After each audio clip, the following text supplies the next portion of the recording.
Sama pertanyaan itu, saya melihat gap-nya itu ada di gap komunikasi ya. Yang jadi pengalamannya Tiara sampai sejauh ini gitu dalam melaksanakan jasa interpretasi analisa TD itu adalah berat bagi suatu organisasi atau suatu penyedia jasa untuk menjudge equipment ini perlu untuk dilakukan pemeliharaan. Apalagi sekarang yang melakukan adalah orang yang di luar negeri. Pasti mereka pengennya playing safe. Jadi kemungkinan besar yang akan ada di report tersebut itu adalah yang pertama, kondisi PD-nya itu tinggi atau rendah berdasarkan referensinya mereka.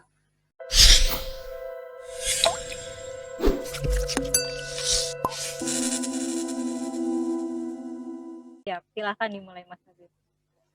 Oke, baik, mohon ditampilkan terlebih dahulu slide saya.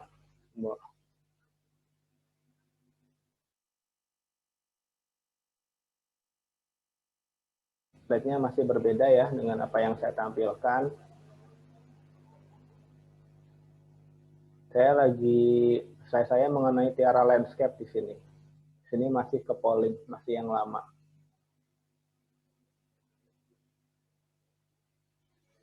Balik ke Tiara Landscape. Ya.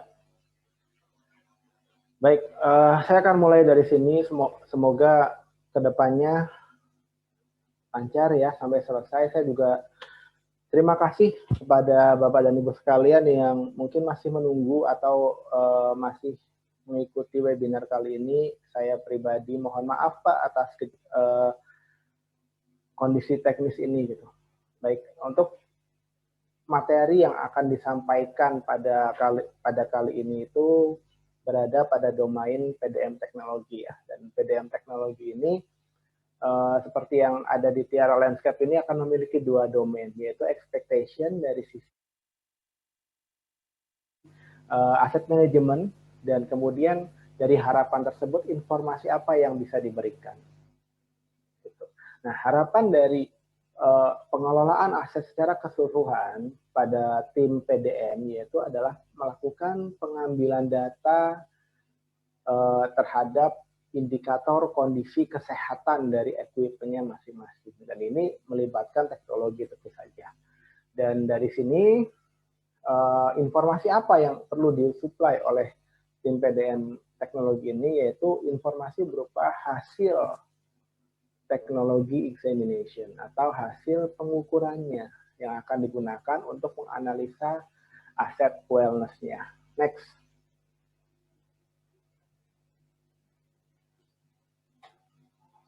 Next. Oke. Nah, partial discharge sendiri adalah sebuah condition indicator. Nah, condition indicator ini merupakan gejala atau penyebab dari banyak proses-proses kegagalan yang dapat terjadi pada stator winding insulation dari motor-motor induksi. Nah, baik itu bisa berupa loose winding, kontaminasi, kemudian atau bahkan bawaan dari manufaktur. Nah, ini kan hal ini tentu saja perlu dikelola gitu. Dan dari salah satu next, mohon maaf ini. Next ke slide selanjutnya.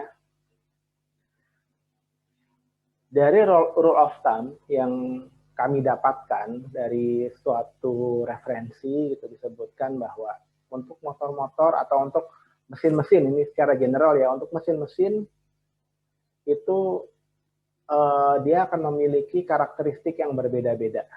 Seperti ketika untuk mesin-mesin yang memiliki rating tegangan 18 kV, dia akan memiliki span waktu yang lebar, sekitar 10 tahun, hingga terjadinya kegagalan semenjak partial discharge itu aktif. Gitu. Nah, untuk mesin-mesin 13,8 kV sekitar 5 tahun, untuk mesin-mesin 6 kV 2-3 tahun, dan untuk mesin-mesin 4 kV dalam rentang bulanan. Yang jadi concern apa? Yang jadi concern itu adalah motor-motor induksi, dan termasuk motor induksi medium voltage yang kritikal itu banyak yang berada di range 6 kV dan 4 kV, 4160 volt tepatnya. Dan tentu saja ini akan membuat motor-motor tersebut akan lebih cepat mengalami deteriorasi atau degradasi dibandingkan dengan mesin-mesin yang memiliki rating tegangan yang lebih atas gitu. Seperti misalnya motor 13,8 kV, ini kami juga pernah lakukan pengujian di sana, monitoring generator-generator terutama yang 18 kV ke atas. Justru motor-motor inilah yang lebih rentan mengalami kerusakan di starter winding-nya. Itu rule of thumb yang berasal dari literatur yang pernah Tiara baca. Baik, next slide selanjutnya. Nah, bagaimana dengan experience dari Tiara sendiri? Jadi di bidang PD monitoring ini, Tiara alhamdulillah sudah banyak motor-motor yang dimonitor ya, baik secara online maupun secara offline. Dan di sini kami ketengahkan sebuah data yang cukup menarik, di mana kami melakukan analisa data terhadap suatu motor dari semenjak data tersebut available dari semenjak tahun 2007 sampai tahun 2020. Ada span 13 tahun di sana dalam melakukan monitoring ini. Di sini kita lihat bahwa karakteristiknya itu memang mirip beta curve ya, karakteristik partial discharge ini, dan kita lihat gitu bahwa di 5 tahun terakhir dia mengalami akselerasi magnitud partial discharge tersebut, dan ini menunjukkan bahwa ada simptom atau ada indikasi failure yang terjadi di sana. Nah, jadi di sini ada dua referensi nih dari rule of thumb yang menyebutkan mesin-mesin 6.600 volt itu span waktunya 2-3 tahun di sana. Tapi dari pengalamannya Tiara semenjak dia aktif di medio 2015 sampai 2020, mesinnya tetap bisa survive. Artinya pasti ada gap antara referensi atau tadi ya rule of thumb dengan kejadian di lapangan, dan yang diperlukan oleh asset manager saat ini adalah bagaimana asset manager memiliki basis data yang tepat untuk melakukan pengambilan keputusan. Dan di sini data atau histori trending dari partial discharge bisa memberikan informasi yang lebih kuat dibandingkan dengan rule of thumb. Bayangin Pak, ketika misalnya ya dilakukan monitoring motor dan kemudian sudah ada gejala PD, dan 2 atau 3 tahun kemudian ternyata dilakukan rewinding, padahal ketika di trending, oh dia kenaikannya mungkin nggak sesignifikan motor 6.600 ini gitu. Jadi tentu akan ada cost yang sebenarnya bisa dihemat, gitu, tetapi dikeluarkan lebih awal. Dan disitulah potensi gap yang muncul antara rule of thumb dengan experience di lapangan tersebut. Next. Baik.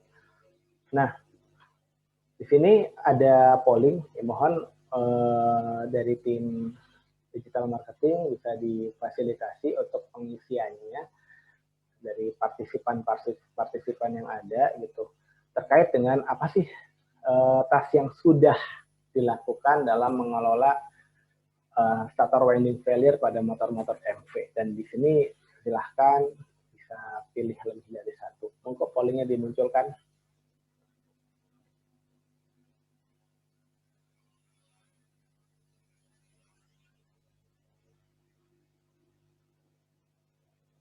Nggak muncul-muncul ya. Mungkin belum dibikin.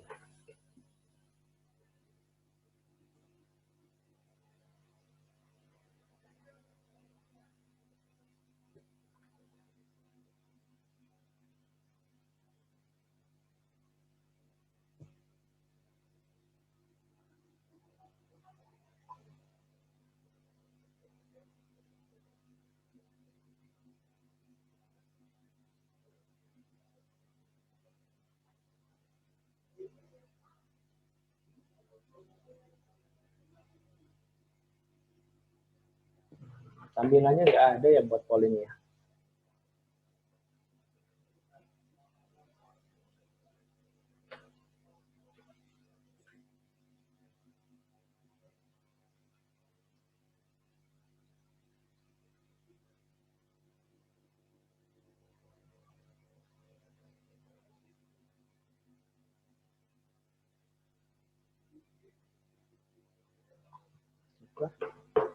Kita lanjut aja ya Pak ya. Kayaknya polling-pollingannya nggak ada gitu. Baik. Jadi dari hasil diskusi beberapa waktu yang lalu, oke, next slide-nya. Oke.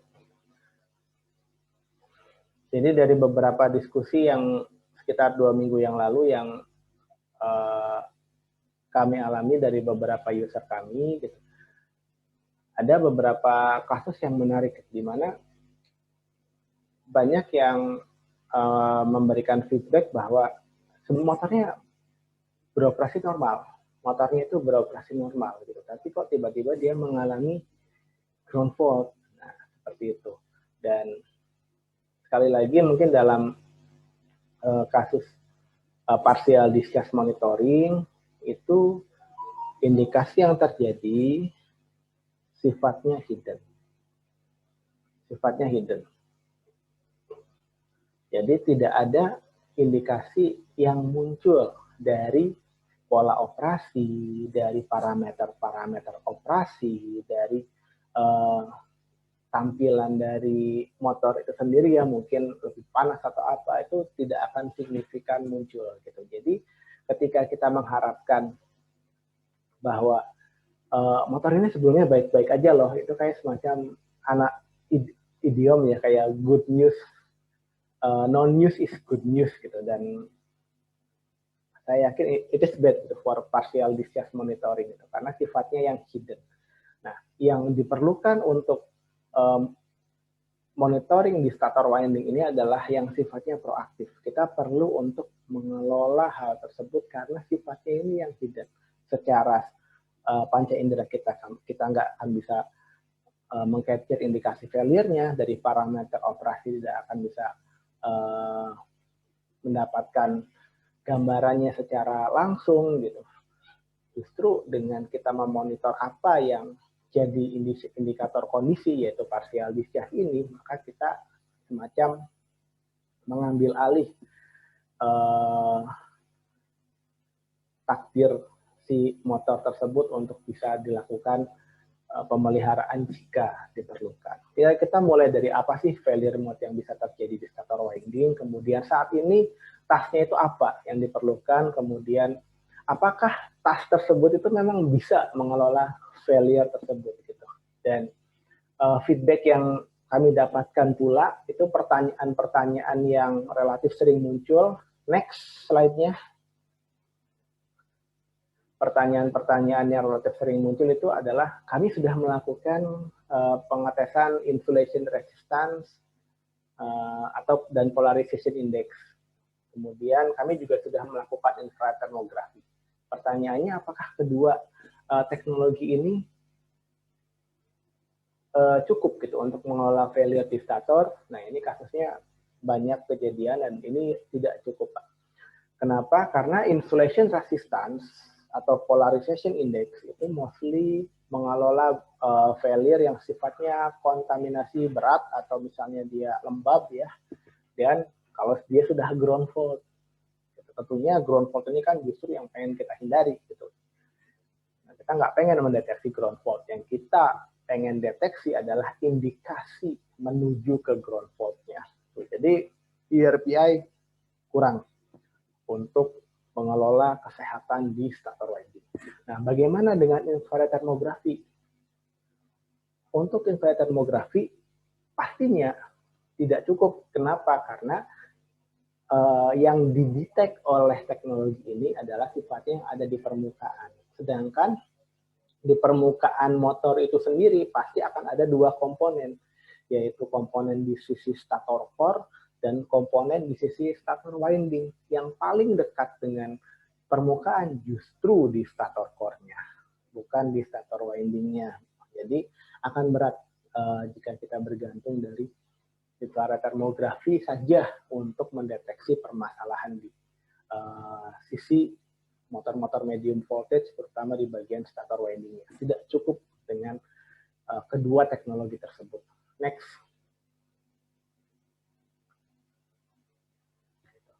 Nah, jadi sekarang pilihannya itu apa nih? Gitu. Saya yakin Bapak pasti sudah familiar. Gitu. Ada dua pilihan dalam memonitor partial discharge. Bapak bisa memonitor secara offline atau secara online. Offline di sini parameternya, parameter pengujian itu adalah dari kondisi motornya itu stop atau motornya itu beroperasi. Kalau motornya stop dia offline, motornya beroperasi itu dia online. Nah, tentu saja dari dua pilihan ini pasti ada benefitnya ya. Jadi yang akan saya sampaikan saat ini adalah apa benefitnya ketika kita memonitor kedua hal tersebut berdasarkan case yang pernah Tiara temui selama monitoring partial discharge. Next. Gitu. Next. Nah, pada slide ini Bapak bisa lihat di sini ada 7 motor ya. Ada 7 motor yang mungkin fungsinya itu adalah sebagai pompa. Jadi auxiliary water cooling water pump, kemudian circulating water pump. Nah, di sini kita bisa lihat dari dari ketujuh motor tersebut. Nah, ternyata di AWP 600B itu memiliki magnitude yang jauh lebih tinggi dibandingkan dengan motor-motor yang lain. Padahal ini rating tegangannya sama. Dan kondisinya di sini yang fasa B terutama di AWP 600B ini itu luar biasa tingginya, perbedaan tingginya dengan motor-motor yang lain maupun pada kedua fasa yang lain. Even kedua fasa pada AWP 600B ini pun lebih tinggi dibandingkan dengan kondisi magnitude dari partial discharge motor-motor yang lain. Dan ini kami lakukan dengan menggunakan online partial discharge. Nah, disinilah benefit utama dari melakukan monitoring partial discharge pada motor-motor. Jadi dengan mendapatkan data komparasi ini, asset manager atau system owner ya bisa memprioritaskan motor mana yang perlu untuk dilakukan pemeliharaan. Di sini kita bisa lihat bahwa motor AWP 600B inilah yang perlu untuk diprioritaskan dalam pelaksanaan pemeliharaan tersebut. Nah, gitu. Dan ini agak berat kalau misalnya Bapak lakukan offline PD. Logikanya memang kalau saya lakukan offline PD, saya bisa juga dong ngetes semua motor ini dalam keadaan stop. Iya Pak, tapi motornya harus stop dulu. Artinya Bapak harus menginterrupt operation atau ini dilakukan pada saat overhaul. Gitu. Dan yang kedua, ketika ini dilakukan pada saat overhaul, kita nggak prepare temuan yang ada itu apakah kita bisa eksekusi pada overhaul kali ini atau enggak nih. Gitu. Justru dengan kita melakukan online PD, kita tahu motor mana yang prioritas dan task apa yang diperlukan untuk pemeliharaan motor itu bisa dieksekusi di overhaul selanjutnya. Nah, seperti itu. Next. Dan kemudian terkait dengan task, ini task apa yang diperlukan itu pasti akan bisa diketahui oleh monitoring partial discharge ya, terutama kaitannya dengan apa nih kira-kira root cause yang terjadi pada winding tersebut. Banyak guideline yang memberikan informasi mengenai bagaimana cara menginterpretasi pola-pola PD sehingga dapat diketahui root cause-nya pada motor-motor medium voltage tersebut. Gitu. Nah, dalam kasus ini, pengukuran partial discharge pasti akan menghasilkan dua pola, dua pattern ya. Pattern ya ini namanya phase resolve partial discharge plot. Analisa sederhananya hanya membandingkan kedua pola ini mana yang lebih tinggi atau mana yang lebih dominan. Jika yang pertama yang lebih tinggi, maka permasalahannya itu adalah dia merupakan discharge yang dekat dengan koper konduktor. Tetapi jika kedua pattern ini sama besar, maka ini merupakan discharge di ground wall inflation, sedangkan jika cluster yang kedua ini yang lebih besar, maka ini merupakan kondisi surface discharge.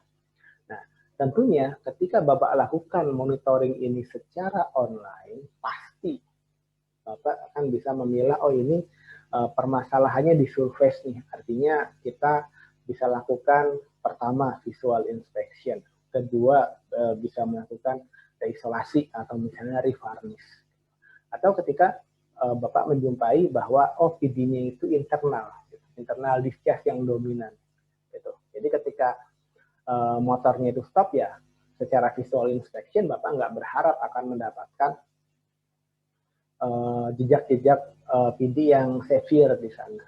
Gitu. Offline PD pun sebenarnya mampu untuk mengcapture hal tersebut, akan tetapi ada satu failure mode yang tidak dikelola oleh offline PD, yaitu loose winding. Ketika motor-motornya itu mengalami loose winding, seperti yang ada di sini ya, ada di gambar ini, ada bagian dari wedges-nya yang mengalami discharge, ada white powder di sini, dan ada bagian wedges-nya yang terkelupas di sini, dan dia bisa menyebabkan terjadinya loose winding. Loose winding pada offline PD akan terdetek sebagai surface PD saja. Padahal surface PD pastinya nggak cuma loose winding, bisa kontaminasi, gitu. Atau bisa hanya slot discharge saja. Gitu. Dan kalau dia hanya kontaminasi ya cleaning, mungkin revarnish cukup. Tetapi ketika terjadi loose winding, maka perlu untuk melakukan penggantian wedges atau bahkan pengencangan wedgesnya, atau bahkan perlu dibuka wedgesnya, dan isolasi atau winding ada di dalam perlu diisolasi lebih supaya lebih kuat lagi, diperbaiki gitu. Nah, di sini kekurangan dari offline PD dibandingkan dengan online PD untuk bisa menentukan tas pemeliharaan yang tepat gitu. Nah, bagaimana jika kondisinya itu internal discharge? Kalau kondisinya internal discharge, gitu, seperti yang ada di gambar next ya, slide selanjutnya. Untuk kondisi yang ada di gambar di sini, apabila cluster yang kedua, yang pertamanya ini lebih dominan, maka partial discharge-nya akan berada di dekat dengan koper konduktor. Ini salah satu contoh terjadinya internal discharge. Gitu. Dan ketika internal discharge ini terjadi, maka pasti yang solusinya itu mestinya rewinding ya. Tapi keputusan rewinding ini bisa jadi berat karena challenge-nya itu akan besar dari manajemen. Mengapa kita perlu rewinding? Mengapa kita perlu melaksanakan itu di tahun ini? Bisa nggak itu dilaksanakan di tahun selanjutnya? Nah, pertanyaan-pertanyaan itu bisa dijawab dengan monitoring partial discharge beserta personil yang kompeten di sana. Nah, untuk permasalahan internal discharge ini bisa di-capture lewat online PD maupun offline PD. Ini nggak ada masalah kedua-duanya. Hanya ya, ketika ternyata kita melakukan offline PD, ternyata kondisinya itu internal discharge dan trendingnya memburuk dari pengukuran sebelumnya, challenge Bapak untuk meyakinkan manajemen kita perlu rewinding saat ini karena temuan PD-nya seperti itu lebih berat Pak dibandingkan ketika Bapak memiliki online PD, Bapak memonitor selama sekian tahun, trending meningkat dan indikasinya seperti ini, klaster yang pertama yang dominan, tentunya akan lebih mudah meyakinkan top manajemen untuk Pak kita perlu lakukan rewinding pada tahun depan atau pada next overhaul. Itu keuntungannya dari sisi waktu antara online PD dengan offline PD. Seperti itu. Nah, ini ada polling. Next.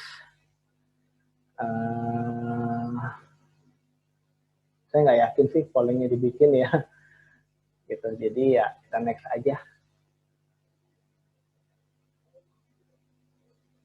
Karena polling yang pertama kan nggak muncul ya. Next. Atau bisa dimunculkan pollingnya.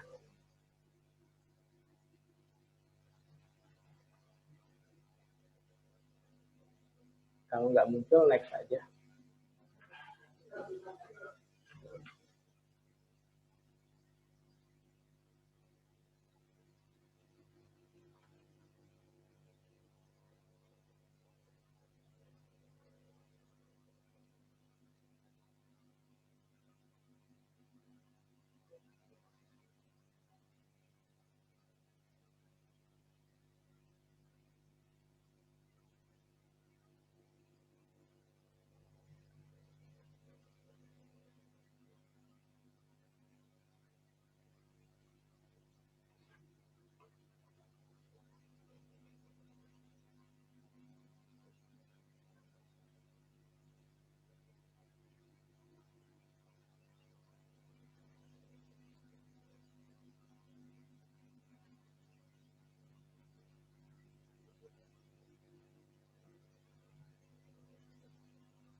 Oke, sekiranya pollingnya udah selesai, mungkin bisa next ke slide selanjutnya ya.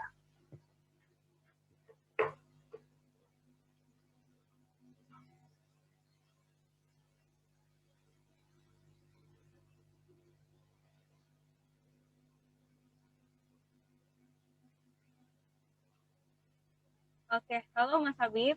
Di sini aku bacain aja ya hasil pollingnya. Dari yang pertanyaan Mas Habib, apakah akses motor medium voltage Anda pernah mengalami stop karena masalah motor winding? 57% menjawab pernah, 43% tidak pernah. Oke. Kalau yang polling yang pertama, ada Mbak datanya? Oke. Tadi sih ada, bisa tampilin? Oh ya.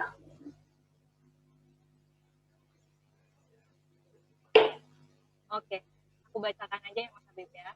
Yang pertama itu kan tes apa yang telah dilakukan dalam mengelola starter winding pada MP. 58%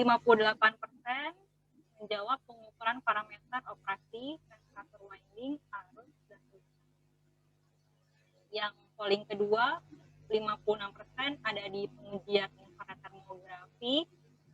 Yang ketiga pengujian insulation resistance atau polarization index IR atau PI. Berapa persen Pak? Yang IRPI 40%. Oke.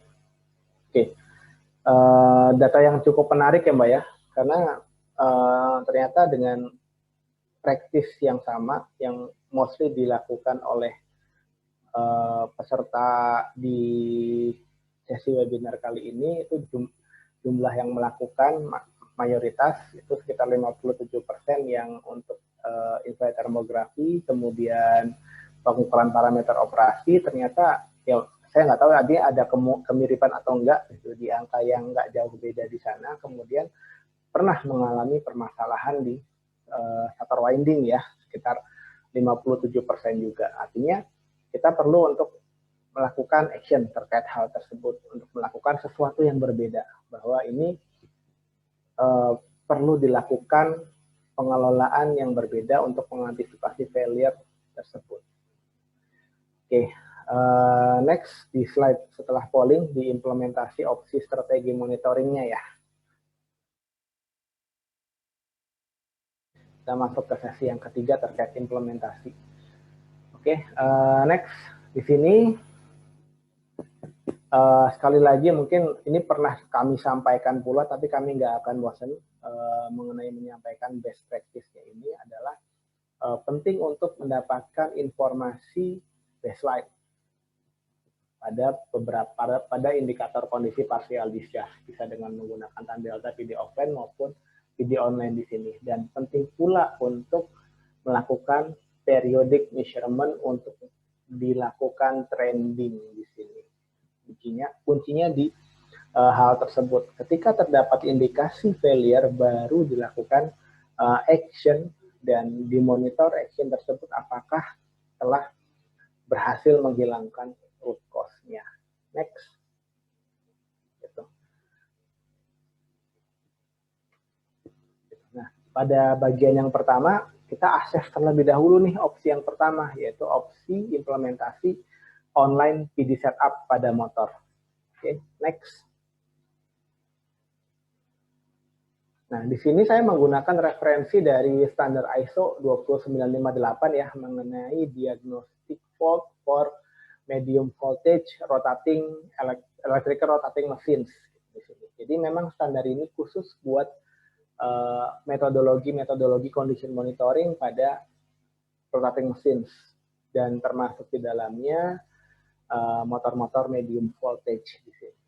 Nah, untuk implementasi partial discharge ada dua opsi yang dapat dipilih, yaitu yang pertama di opsi 1 itu terdapat opsi untuk melakukan monitoring partial discharge dengan menggunakan coupling kapasitor sebagai sensornya, sedangkan di opsi yang kedua dengan menggunakan RFCT atau radio frequency current transformer ya, atau HFCT sebagai sensornya di sini. Kalau coupling kapasitor dia di-tag langsung ke line, sedangkan kalau untuk RFCT dia perlu di-combine dengan implementasi dari surge arrestor. Jadi ini adalah surge arrestornya. RFCT ini dipasang di groundingnya surge arrestor. Jadi sebenarnya surge arrestor itu kan sifatnya kapasitif ya Pak ya. Agak mirip dengan coupling kapasitor. Jadi realnya yang jadi sensor itu adalah surge arrestor ini. Sedangkan RFCT dia yang meng-capture sinyal yang lewat dari surge arrestor tersebut. Gitu. Kalau misalnya kita bandingkan benefitnya, pasti yang lebih memiliki akurasi lebih baik itu adalah yang opsi yang pertama. Karena dia diletakkan paling dekat dengan winding pada sisi outgoing-nya. Sedangkan kalau opsi 2, dia akan diletakkan jauh dari winding di kemungkinan besarnya itu di MCC. Gitu. Jadi jarak yang akan bisa ditempuh oleh sinyal partial discharge itu lebih panjang pada opsi 2 dibandingkan opsi 1. Sehingga pada opsi 2 rentan mengalami pelemahan sinyal partial discharge-nya. Oleh karena itu, opsi 1 ini lebih akurat dibandingkan dengan opsi 2. Tetapi ya, kedua metode ini menjadi referensi di standar ISO 20958. Nah, bagaimana implementasinya? Mungkin ini kurang lebih next slide selanjutnya. Jadi ada butuh infrastruktur dalam monitoring PD-N-line ini, yaitu perlu sensor terpasang dan perlu personel yang kompeten. Sensor yang terpasang, next, masih di standar ISO 20958. Next, slide selanjutnya.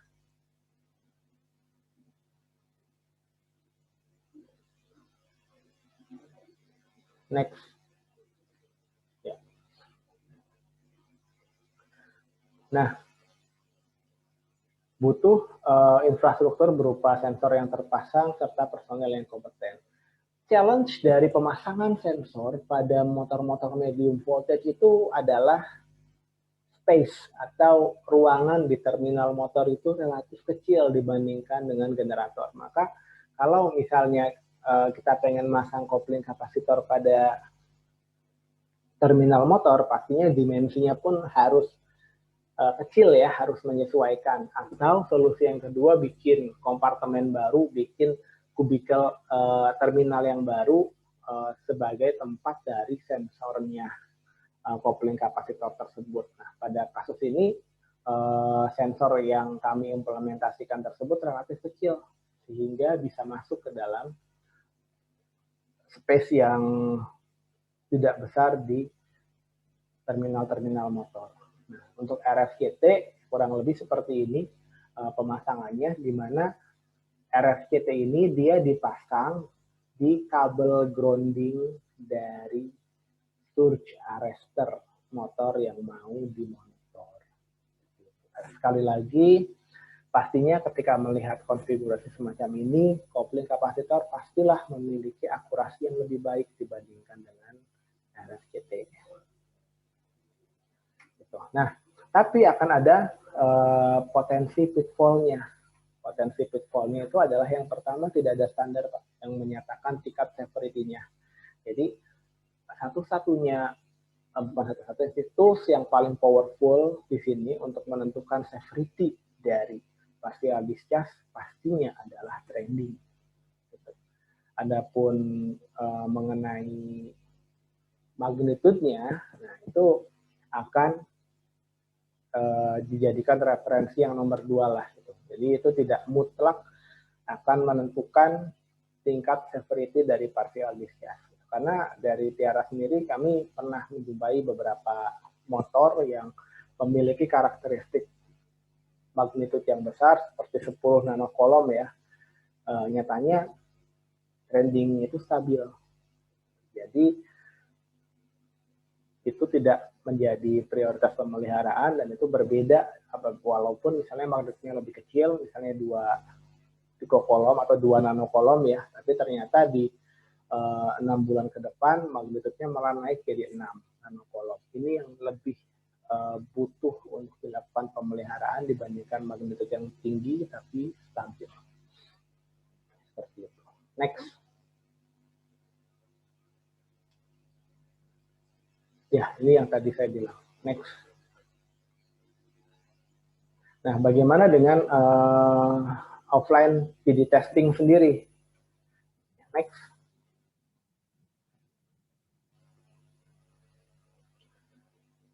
Untuk offline PD testing, challenge yang ada itu adalah di sisi HV test transformernya ini. Karena motor-motor itu memiliki rating tegangan sekitar 6.600 volt, mungkin ada juga yang 13,8 kV. Jadi kalau 13,8 kV, dia akan mayoritas menggunakan pengujian phase to ground ya untuk motor tersebut, yaitu digunakan maksimal 8.000 volt di sini. Butuh apa? Butuh yang namanya kopling kapasitor dengan instrumen. Nah, challenge utamanya itu justru ada di mobilitas, karena HV test transformer ini berat dan mungkin dia membutuhkan aksesoris yang lain seperti resonator gitu untuk mengkompensasi arus uji atau arus pengujian yang tinggi gitu. Nah, next selanjutnya. Adapun opsi yang ada gitu untuk melakukan PD offline monitoring ini gitu yang ada di Tiara saat ini gitu, kami menggunakan yang 50 Hz dan yang menggunakan 0,1 Hz. Gitu. Jadi dua-duanya ini kami miliki. Nah, bedanya itu lebih di berat ya. Mobilitas pengujian juga gitu. Untuk yang 50 Hz itu beratnya itu lebih dari 300 kilo dan ini sangat istilahnya sangat mengganggu dari sisi mobilitas, terutama ketika lagi shutdown ya, lagi tar, kemudian kami diminta untuk melakukan pengukuran partial discharge pada banyak motor dan ini berat untuk melakukan mobilisasinya. Yang paling besar itu artinya ada banyak box dan yang paling besar 50 kilo. Gitu. Tetapi dengan teknologi yang menggunakan very low frequency 0,1 Hz ini, ternyata kit uji dia bisa hanya di bawah 50 kilo. Tentu saja pertanyaannya, datanya kayak gimana? Nah, next, selanjutnya. Ya, ini kualitas data yang dihasilkan oleh pengujian tersebut. Tapi disclaimer-nya itu adalah ini pada motor yang berbeda, tetapi dengan rating tegangan yang sama ya. Karena yang satu dia di satu tempat saja toolsnya, tapi yang 0,1 Hz ini kami lakukan untuk mobilitas jasa yang butuh cepat eksekusinya. Nah, kalau lihat dari datanya, tidak ada perbedaan yang signifikan dalam pola partial discharge. Hanya ya mungkin yang jadi concern, pengukuran di 50 Hz pastinya akan membutuhkan waktu yang lebih sedikit dibandingkan dengan 0,1 Hz. Kalau kami ketika melakukan pengukuran di 50 Hz ini, waktu tes ujinya itu hanya sekitar 20 detik. Tetapi untuk yang 0,1 Hz ini minimal 300 detik. Karena ya, sinusoidalnya lebih lambat ya Pak ya. Tapi data yang dihasilkan itu tetap meaningful di dua kondisi tersebut. Dan yang memudahkan tentunya kalau misalnya jauh ya pengujiannya, lebih mudah masuk bagasi yang 0,1 Hz untuk video offline. Jadi kualitas data nggak masalah di situ. Seperti itu kurang lebih. Nah mungkin dari kedua strategi tersebut, nah silakan Pak. Di sini Pak kami telah memberikan informasi mengenai ada opsi yang online dengan ada opsi yang offline di sini. Saat ini silakan polling yang ketiga dari strategi yang dipaparkan tersebut, apakah ada gambaran mengenai perubahan atau mengenai strategi kedepannya bagi Bapak untuk melakukan pengelolaan failure pada starter winding. Apakah setelah melihat atau menyaksikan webinar kali ini, kayaknya masih tetap deh PM itu cukuplah gitu, seperti visual inspection atau cleaning aja itu udah cukuplah gitu untuk motor-motor MP saya. Atau ya IRPA itu sama termograf cukuplah gitu. Atau mungkin kita perlu untuk melakukan video offline dan itu cukup gitu. Atau opsi yang keempat, ini online itu perlu loh gitu untuk kita bisa lakukan untuk mengelola failure pada winding motor medium voltage tersebut. Silahkan pollingnya Bapak bisa isi. Nah, mungkin nanti setelah ini Mbak Winda kita bisa masuk ke dalam sesi tanya jawab ya. Monggo bisa dibacakan barangkali nanti setelah polling ini selesai, pertanyaan-pertanyaan yang muncul nanti akan kami jawab.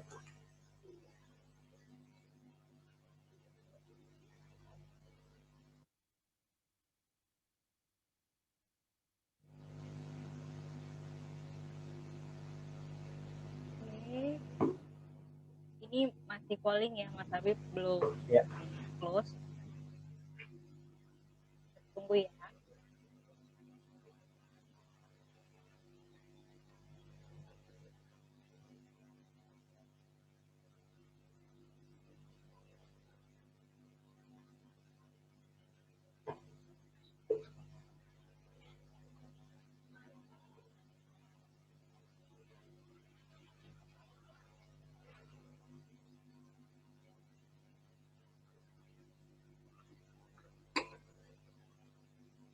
Oke, admin.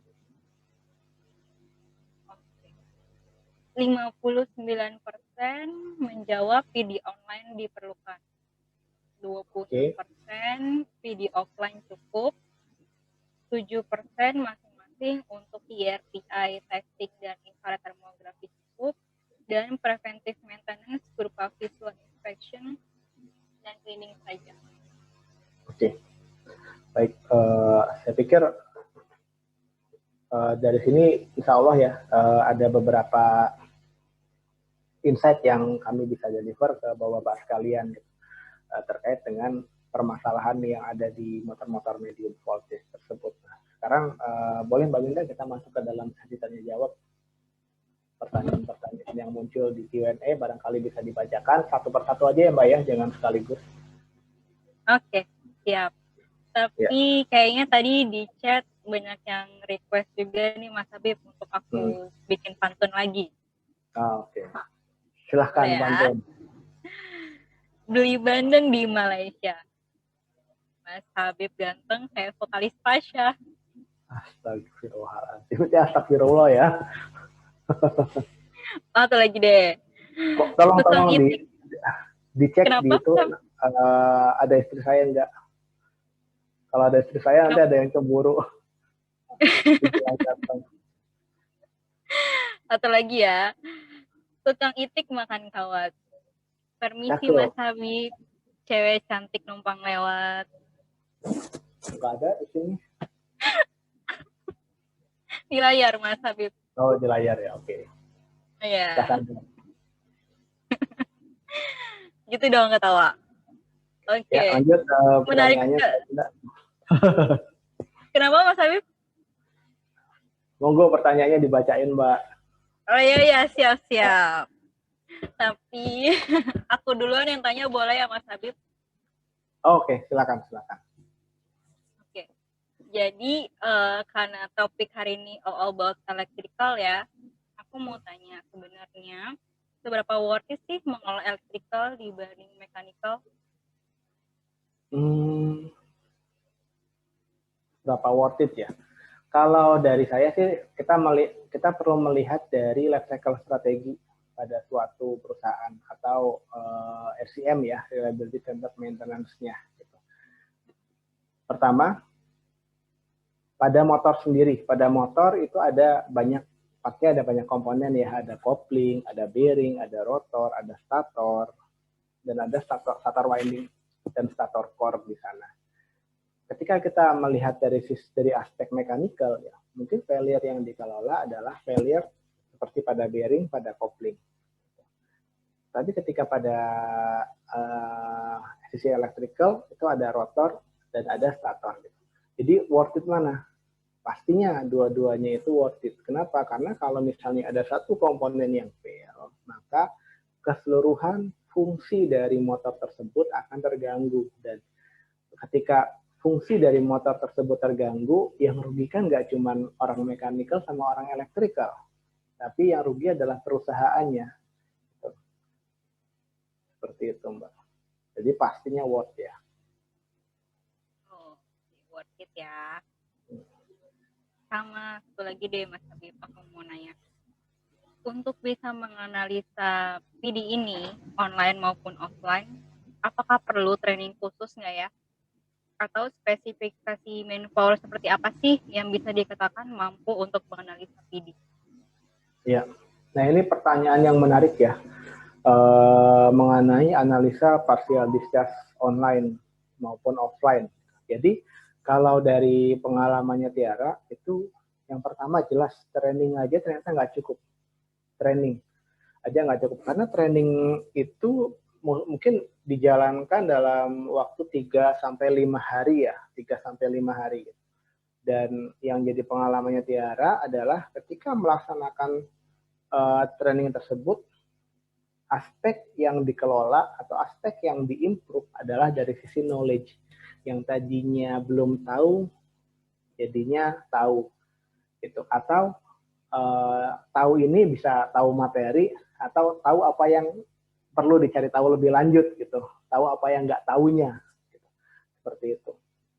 Jadi hanya dari sisi knowledge saja. Sedangkan kompetensi ada 3 komponen. Knowledge, skill, serta attitude. Skill ini yang kritikal ya. Sebelum kita masuk ke dalam interpretasi data, tentunya kita perlu make sure bahwa datanya itu representatif atau enggak dalam melakukan untuk dianalisa gitu. Pengalamannya Tiara terkait dengan masalah skill ini adalah kami pernah lakukan testing ya Pak ya. Yang melakukan testing, orang lapangan memberikan data pada kami yang ada di ada di office gitu untuk dibantu untuk analisanya pada saat itu apakah perlu pengambilan data lebih lanjut atau enggak gitu. Ini offline.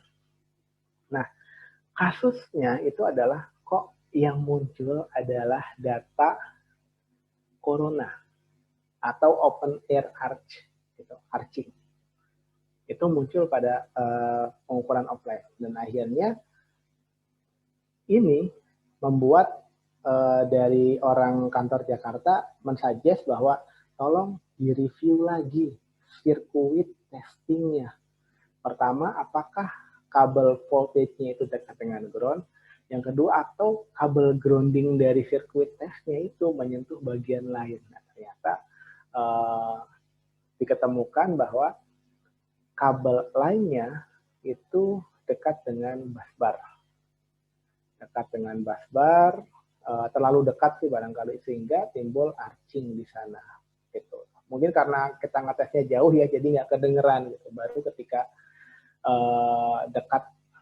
dekat dan diinjek tegangan kedengeran suara arcingnya di sana. Dan setelah dibenerin, indikasi corona itu hilang. Nah, bayangkan ketika sisi skill ini tidak dikelola dan sisi skill ini kan nggak dikelola lewat training di ruangan, ini dikelola di lapangan. Gitu.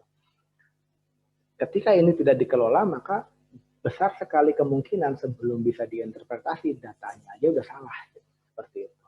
Dan kemudian yang ketiga itu attitude.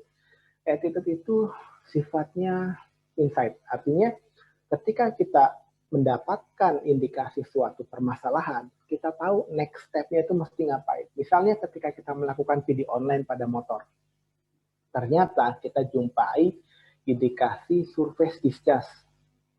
Gitu. Maka kita perlu untuk mengkomunikasikan mungkin nggak sih motor ini kita bisa uji di beban yang berbeda, entah itu dengan mengatur filter, mengatur valve-nya sehingga dia akan memiliki pembebanan yang berbeda atau ternyata sudah bisa nih. Gitu. Nah kalau tidak bisa ya kita tahunya surface discharge doang. Tetapi ketika itu bisa dilakukan, maka kita bisa lebih dalam lagi menganalisanya apakah ini masalahnya hanya surface discharge saja atau ada masalah loose winding.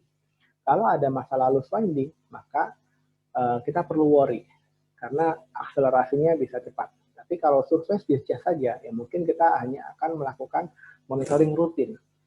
Nah, kalau loose winding, monitoringnya dimajukan. Kurang lebih seperti itu. Jadi, 3 komponen utama itu diperlukan ya.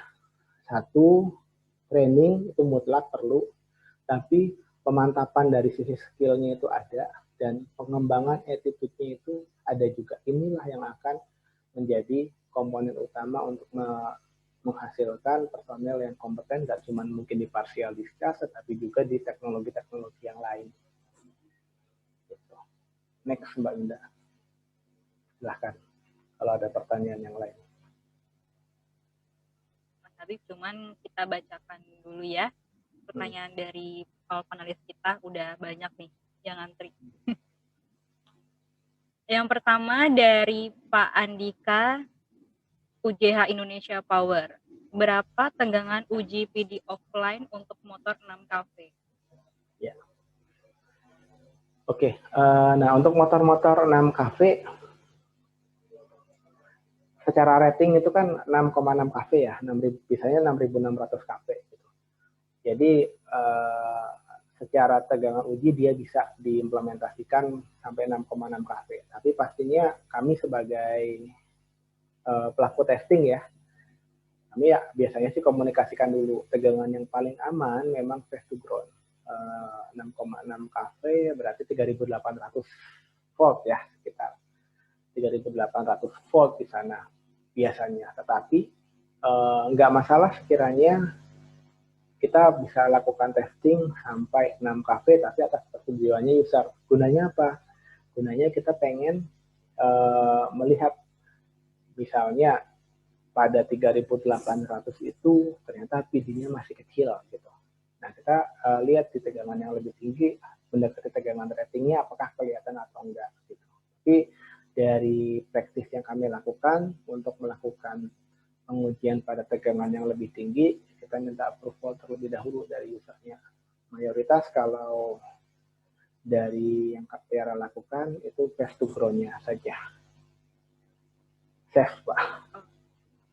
Nah, tapi satu hal ya, hal yang kedua supaya pengukurannya itu meaningful, ketika dilakukan pengujian di 3800 volt, maka next pengujian selanjutnya di 3800 volt juga, supaya bisa di trending. Oke, semoga menjawab ya Pak Andika. Selanjutnya ada pertanyaan dari Pak Rahmat Wijaya. Apakah ada alat portable yang simple yang bisa mengukur PD online? Oke, mungkin kita untuk slide presentasi bisa ditampilkan terlebih dahulu di implementasi PD online.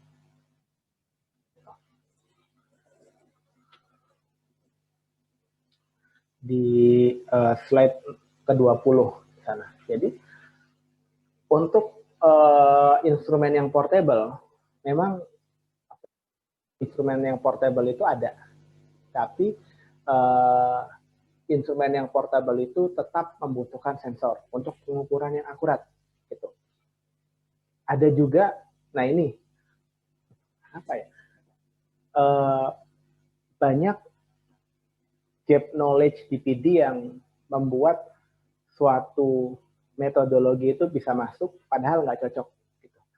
Misalnya ada alat handheld portable yang digunakan buat mendeteksi PD, gitu. Tapi yang deteksi PD ini buat kubikel-kubikel atau buat panel-panel, nah mungkin karena mungkin keterbatasan dari knowledge yang menyampaikannya juga, dia disampaikan, oh Bapak mau ngetes PD, kami ada nih Pak alat portable gitu.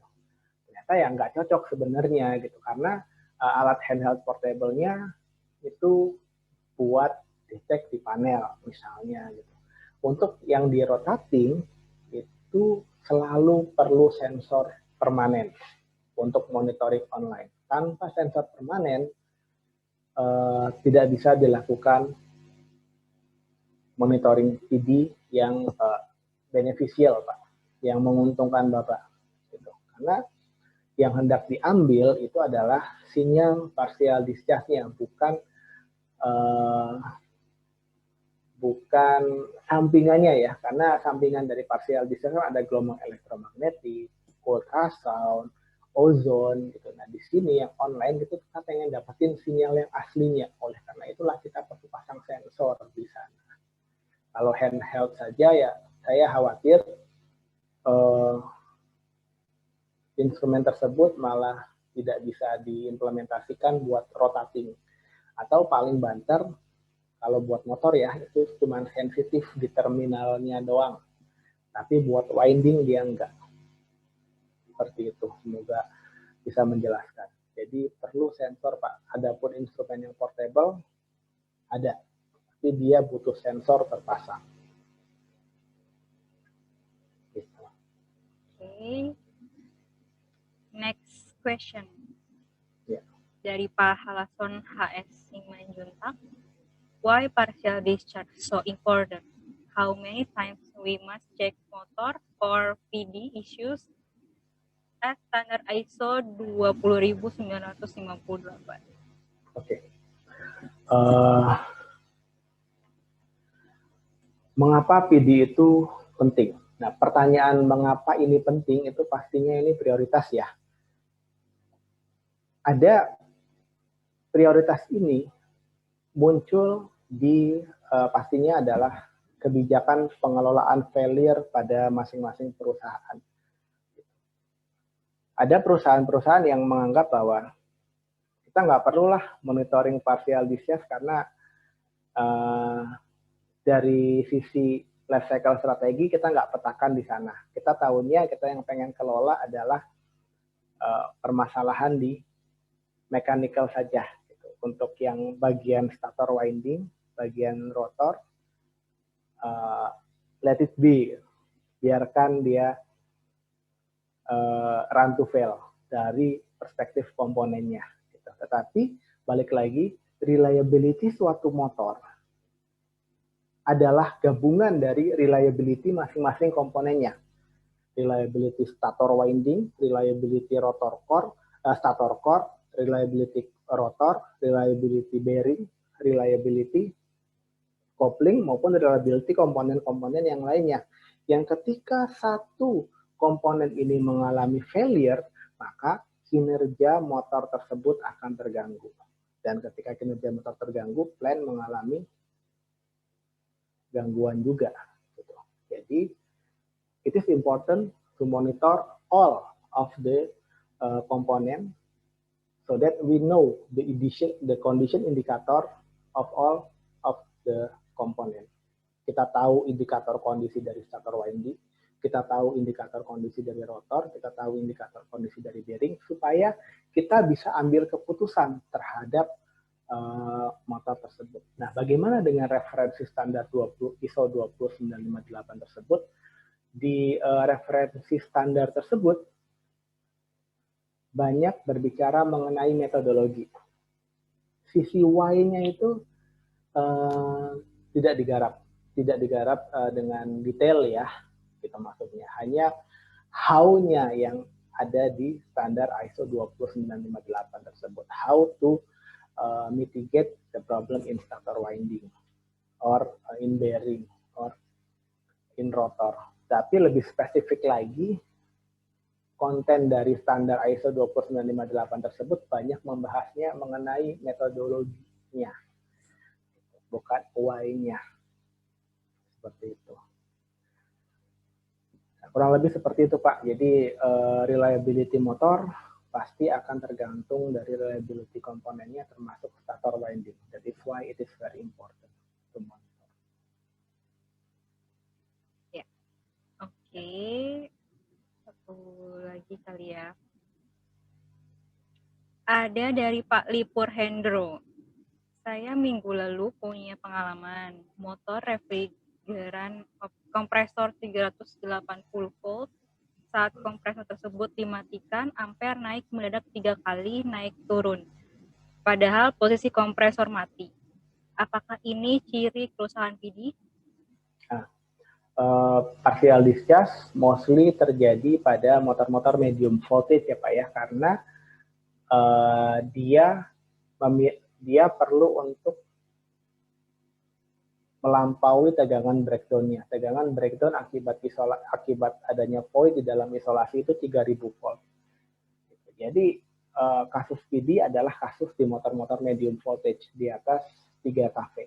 Jadi untuk motor yang 380 volt, saya pikir itu bukan kasus partial discharge, tetapi itu adalah kasus short dari laminasinya si konduktor.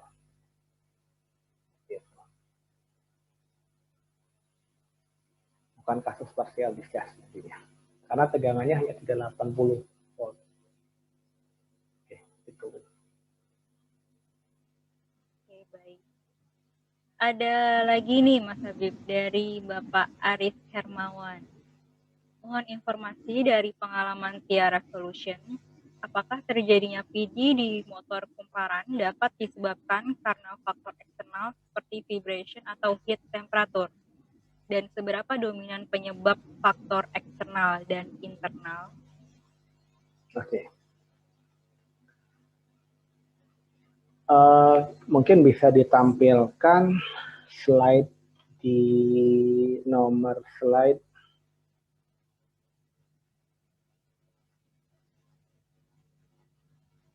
yang setelah Tiara landscape. Yang setelah Tiara landscape di sini di symptom or cause of many failure process. Nah, pertama kondisi winding itu yang pertama akan partial discharge ya, adalah voltage dependent fenomena atau fenomena yang tergantung dari tegangan. Gitu. Artinya ketika tegangannya itu lebih tinggi pasti akan berpengaruh juga. Tetapi Di sisi yang lain, kerusakan dari isolasi akan dipengaruhi pula oleh arus yang mengalir pada konduktornya. Kenapa? Karena arus yang mengalir ini akan mempengaruhi panas yang ada pada motor tersebut. Gitu. Salah satunya seperti itu. Nah, semakin panas kondisinya, maka windingnya akan semakin cepat terakselerasi menuju ke deteriorasinya. Gitu. Nah, akan tetapi panas ini nggak cuman dari arus saja, ada kondisi ambien pun yang perlu untuk dipertimbangkan. Kita tahu kan kalau kelas insulation, kelas F insulation itu kan ada 3 komponen ya. Yang pertama, komponen yang pertama itu ambient temperatur. Ambient temperatur itu maksimalnya 40 derajat untuk kelas F insulation. Kemudian ada temperatur rise. Nah, temperatur rise-nya itu 105 derajat. Nah, temperatur rise inilah yang diakibatkan oleh pola operasi. Dan kemudian ada thermal margin. Perlu untuk diakses Pak di motor Bapak, apakah pertama apakah kelas insulation dari motor Bapak. Kemudian yang kedua, bagaimana dengan temperatur ambiennya? Apakah temperatur ambiennya ini lebih tinggi daripada standar untuk kelas F insulation, yaitu 40 derajat Celcius. Gitu. Atau motor tersebut memiliki karakteristik insulasi yang berbeda nih, jangan-jangan nih dia didesain untuk temperatur ambien yang lebih tinggi barangkali. Kemudian yang ketiga, bagaimana dengan temperatur rise-nya? Yang berpengaruh di sini terhadap kerusakan isolasi adalah temperaturnya. Ada 4 faktor, terutama Pak. Thermal, electrical, yaitu tegangan. Kemudian ambien. Nah, ambien termasuk temperatur di luar ya Pak ya. Jadi ada 2 pengaruh, temperatur internal dengan temperatur di luar. Yang ketiga, yang keempat mekanikal. Nah, mekanikal ini lebih bukan ke vibrasi tepatnya, tetapi lebih ke kondisi integrity di stator wedges-nya. Apakah stator wedges-nya mengalami looseness atau tidak. Kalau stator wedges-nya mengalami looseness, maka akan ada tarikan medan magnetik yang membuat winding-nya bergerak secara relatif terhadap stator core, yang membuat isolasinya tergerus. Jadi di pertanyaan tersebut yang kemungkinan besar berpengaruh itu adalah temperatur ambien. Untuk vibration enggak, karena vibration mungkin akan berpengaruhnya ke rotor, Pak. Ke rotor Bapak. Gitu. Semoga jelas di sana.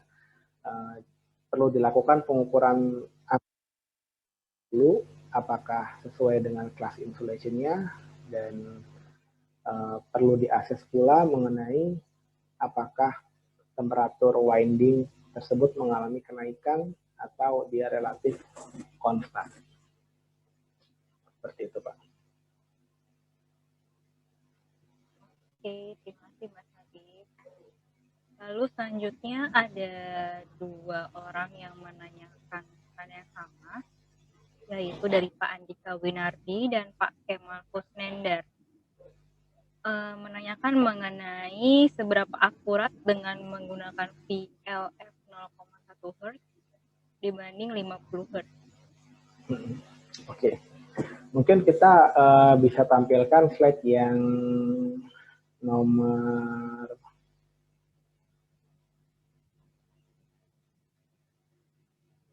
ini. Yang nomor 13, lucky number.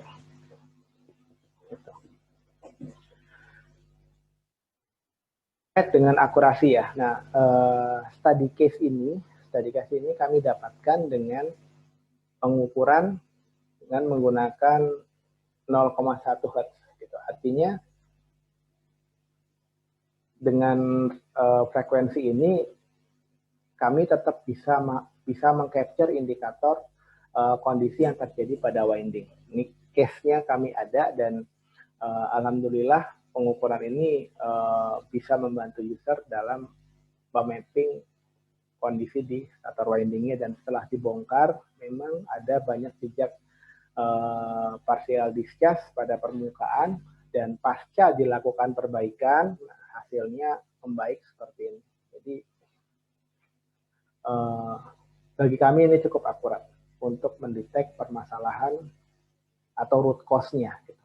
Tetapi sekali lagi baik 50 Hz maupun 0,1 Hz jangan langsung untuk menentukan tingkat severity hanya dari satu pengukuran saja. Karena di pengalaman yang lain kami telah menemukan bahwa ketika dilakukan satu kali pengukuran saja dan analisnya itu tergoda untuk menjudge equipment-nya itu good atau equipment-nya itu bad, terutama equipment-nya itu jelek hanya dari satu pengukuran saja, itu tidak terbukti. Karena ketika di trending ternyata kondisinya stabil seperti itu. Jadi 0,1 Hz kesimpulannya bagi pengalamannya Tiara cukup efektif dalam mendeteksi indikasi kerusakan di sini, dan memang kami butuh waktu lebih lama gitu untuk melakukan pengujian, tapi root cause-nya dapat seperti itu, Pak.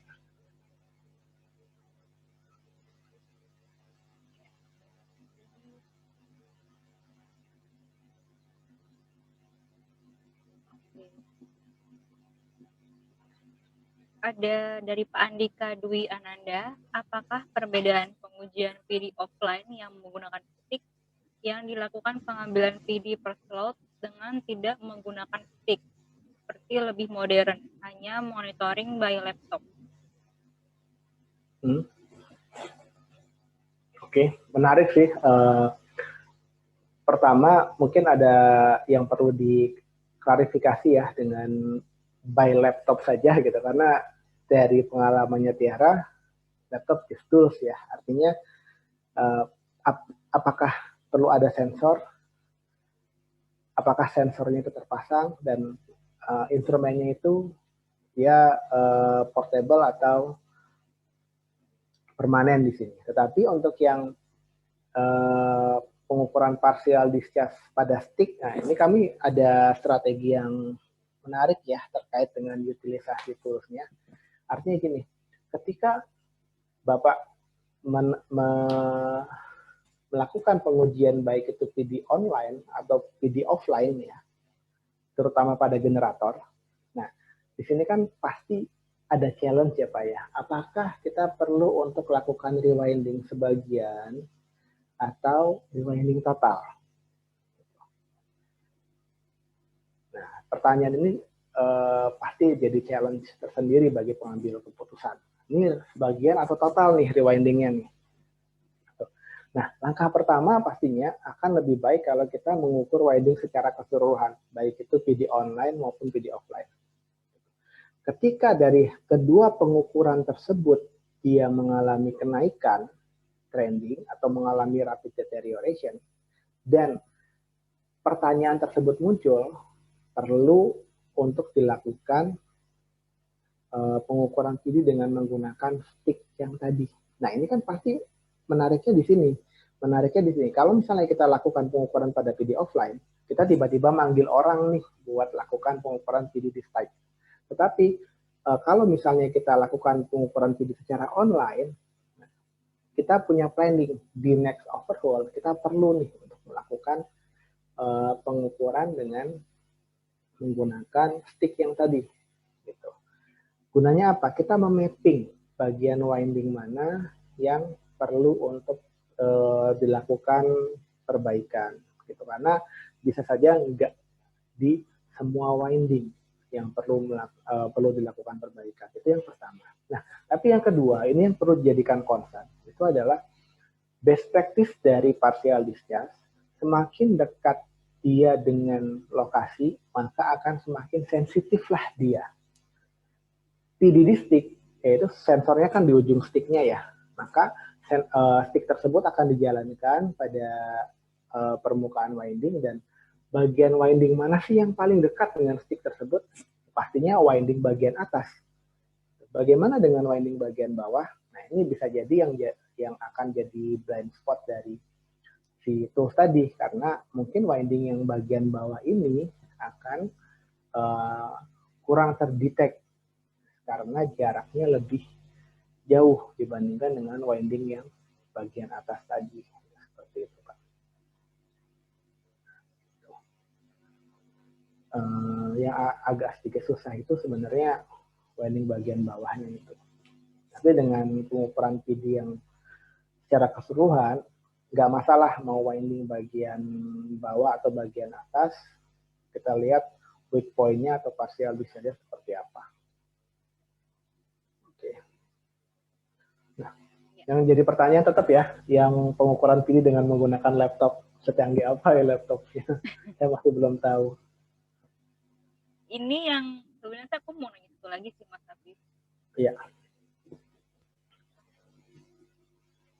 Silakan. Ada satu case cerita, aku dapat cerita bahwa si satu plan ini punya kontrak dengan luar negeri. Jadi report ini dikirim by email ke mereka. Lalu di report ini tuh nggak ada indikasi tentang akan trip misalnya. Tapi tiba-tiba trip, apa semudah itu bisa menganalisa dengan report by email? Mungkin itu kali. Oke. Kalau sama pertanyaan itu, saya melihat gap-nya itu ada di gap komunikasi ya. Yang jadi pengalamannya Tiara sampai sejauh ini gitu dalam melaksanakan jasa interpretasi analisa PD itu adalah berat bagi suatu organisasi atau suatu penyedia jasa untuk menjudge equipment ini perlu untuk dilakukan pemeliharaan. Apalagi sekarang yang melakukan adalah orang yang di luar negeri. Pasti mereka pengennya playing safe. Jadi kemungkinan besar yang akan ada di report tersebut itu adalah yang pertama, kondisi PD-nya itu tinggi atau rendah berdasarkan referensinya mereka. Kemudian yang kedua, root cause itu mungkin ada. Nah, yang ketiga, rekomendasinya itu mungkin akan sampai sebatas close monitor dan lakukan pemeliharaan pada next overhaul. Gitu. Nah, ini template seperti itu. Nah, yang jadi concern-nya Tiara itu adalah bagaimana kita membantu user untuk menentukan kapan nih waktunya untuk kita melakukan perbaikan tersebut. Apakah dia harus dilakukan pada next overhaul atau kita perlu majukan atau sebenarnya kita perlu mundurkan atau kita bisa mundurkan. Gitu. Mungkin itu yang jadi concern-nya ya. Gitu. Karena ya dari beberapa report, Tiara juga pernah kerjasama untuk jasa analisa dengan pihak luar juga yang kami baca reportnya ya template-nya seperti itu. Level PD, kemudian analisa root cause-nya, dan untuk rekomendasinya ya either dia close monitor atau dia continue monitor at same interval gitu, seperti itu. Tidak akan sampai ke tahapan bahwa motor ini harus dilakukan perbaikan, dimajukan overhaul-nya atau dilakukan pada next overhaul. Nah, itu yang jadi concern-nya Tiara, dan Tiara fokus mendeliver hal tersebut. Seperti itu. Oke, baik. Terima kasih Mas Habib atas jawabannya. Luar biasa sekali ya pertanyaan dan diskusi kita kali ini. Mohon maaf juga jika tidak bisa semua dijawab. Yang bagian pertanyaannya belum dijawab, kami akan menjawabnya by email ke masing-masing peserta. Karena berhubung waktunya sudah habis dengan berakhirnya sesi tanya jawab ini, sampailah kita di penghujung acara ini. Terima kasih atas perhatian dan kerjasama partisipan. Mohon maaf atas segala kekurangannya. Semoga Mohon maaf ilmu ya, yang Pak. kita dapatkan saat ini bermanfaat untuk bisa diimplementasikan ke dalam aset Bapak dan Ibu sekalian untuk membuat kinerja aset kita semakin optimal. Harta semakin hari akan semakin habis, tetapi ilmu semakin hari semakin bertambah. Tak lupa juga saya ingin mengucapkan terima kasih kepada Mas Habib atas waktu dan ilmu yang diberikan. Sama-sama. Pantun lagi sedikit terakhir ya Mas Habib. Silahkan. Pergi ke warung membeli ciki. Belinya lebih dari satu. Cukup di sini pertemuan kita kali ini. Sampai berjumpa di lain waktu. Akhirnya saya Winda selaku moderator mohon undur diri. Kita bertemu dalam webinar-webinar selanjutnya. Assalamualaikum warahmatullahi wabarakatuh.